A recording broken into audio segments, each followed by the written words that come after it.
اس video کو دیکھنے سے پہلے ہمارے چینل ندائے اسلام کو سبسکرائب کرنا اور بیل آئیکن پر کلک کرنا نہ بھولیں تاکہ نئی آنے والی ویڈیو آپ کو بآسانی ملتی رہے۔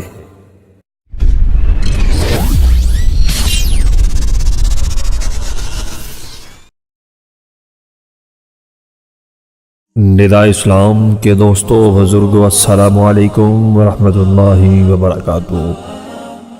حدیث نبی صلی اللہ علیہ وآلہ وسلم ہے، حضرت ابو ہریرہ رضی اللہ تعالی عنہ سے مروی ہے کہ رسول کریم صلی اللہ علیہ وآلہ وسلم نے ارشاد فرمایا، جو شخص حالت ایمان میں طالب ثواب کے لیے شب قدر میں قیام کرتا ہے، اس کے سابقہ گناہ معاف کر دیے جاتے ہیں۔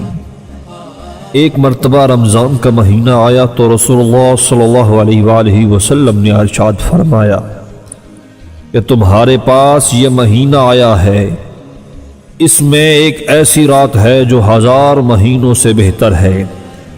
جو شخص اس رات سے محروم رہ گیا تو تمام بھلائیوں سے محروم رہ گیا، اور اس کی بھلائیوں سے محروم نہیں رہ سکتا مگر وہ جو حقیقتاً محروم ہو۔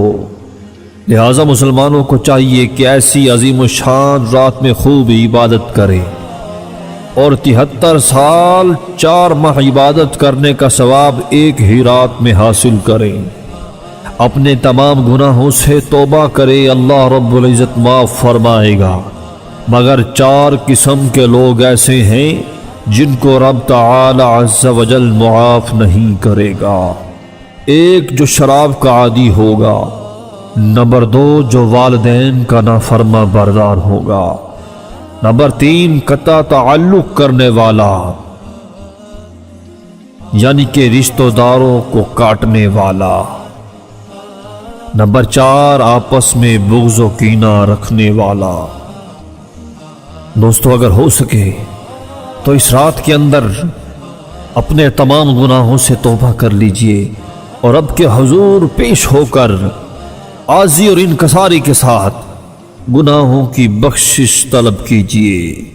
انشاءاللہ نبی رحمت شفیع امت کے صدقے سے رب تعالی عز و جل ہماری بخشش فرمائے گا۔